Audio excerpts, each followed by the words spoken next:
Hey everyone, Berkay here. Welcome back to Berkay Explores, where we dive deep into the biggest questions about our world, our past, and our future, often with a little help from AI. What if I told you that 41,000 years ago, Earth's invisible shield weakened, unleashing a storm of cosmic radiation upon our ancestors? A kind of solar storm apocalypse.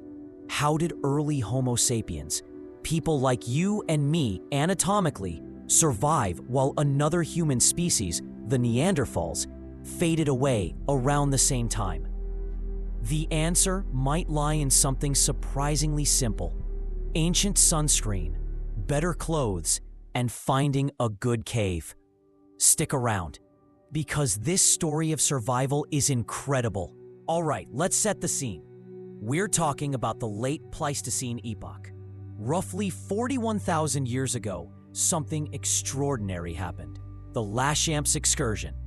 Now that sounds fancy, but basically, Earth's magnetic field, our planet's natural defense against harsh solar winds and cosmic rays, went a bit haywire. It didn't fully flip poles, but it weakened dramatically, maybe down to just 10% of its current strength. Imagine that protective bubble shrinking. Suddenly, way more ultraviolet UV radiation and high-energy particles from space could bombard the surface. Researchers, using sophisticated computer models, yes, involving the kind of AI and simulation power we explore on this channel, figured out where this radiation would have been most intense. Guess what? A lot of these hotspots were right over Europe, a place where both Homo sapiens and Neanderthals were living at the time. Now, this is where it gets really interesting. We know Neanderthals largely disappeared from the fossil record around 40,000 years ago, shortly after this Laschamp event.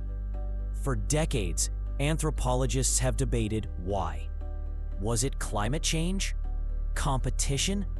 Disease? But this new research, spearheaded by scientists at the University of Michigan, adds a compelling environmental stressor to the mix: intense, prolonged UV exposure. Think severe sunburn, increased cancer risk, eye damage, and crucially, the depletion of folate, a vital nutrient for healthy pregnancies. This radiation spike could have been devastating.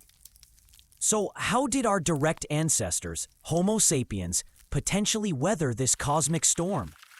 Evidence suggests they had a few tricks up their sleeves, or rather, on their sleeves and skin. First, ochre. This naturally occurring, iron-rich pigment wasn't just for cave painting or decoration.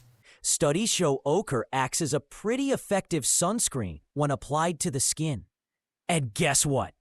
Archaeological sites linked to Homo sapiens from around this period show a marked increase in ochre processing and use. Coincidence? Maybe not. They might have literally been slathering on ancient sunblock. Second, tailored clothing. While Neanderthals had hides for warmth, evidence for sophisticated sewn clothing, things like bone needles and awls, is much more strongly associated with Homo sapiens at this time. Better fitting clothes wouldn't just mean staying warmer. They would offer significantly more protection against damaging UV radiation, especially during extended periods outdoors, hunting, or gathering. And third, shelter. The researchers also noted that evidence for cave use by Homo sapiens increases around this time in those high radiation zones. Seeking refuge underground would have provided excellent protection from the cosmic onslaught. Neanderthals, lacking evidence for widespread use of ochre as sunscreen or tailored clothing technology, might have been far more vulnerable to the heightened radiation.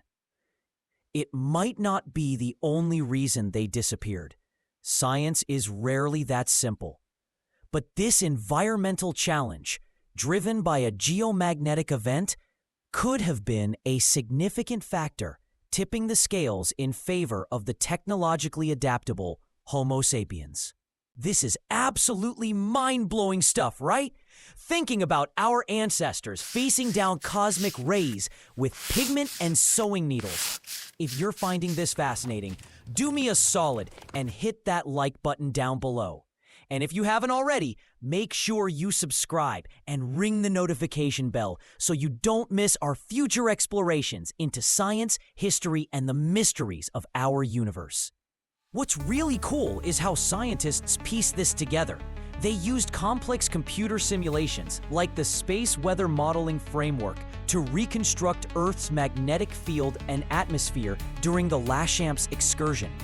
By modeling how charged particles from the sun would interact with this weakened field, they could map out the danger zones and compare them to the archaeological record.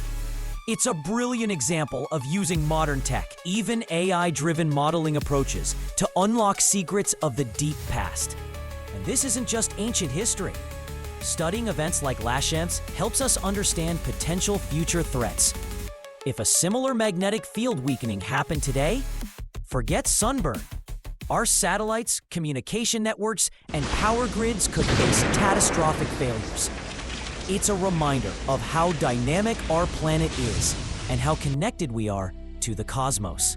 It also gives us perspective when searching for life beyond Earth.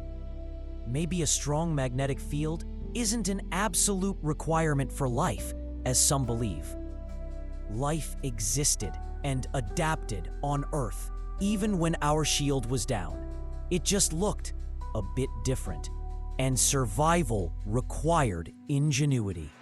So there you have it, a potential story of how early Homo sapiens survived a planetary-scale radiation event 41,000 years ago, possibly using clever adaptations like ochre sunscreen, tailored clothing, and caves, while their Neanderthal cousins may have struggled.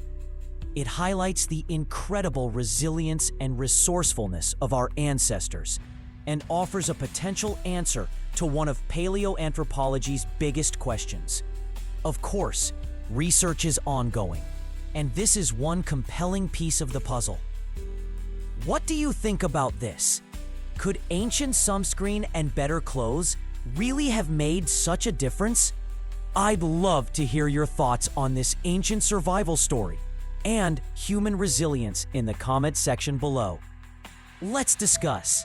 And please, if you enjoyed this journey back in time, give the video a thumbs up, share it with fellow curious minds, and definitely subscribe to Berkay Explores for more deep dives into the fascinating intersection of human curiosity and AI-powered discovery.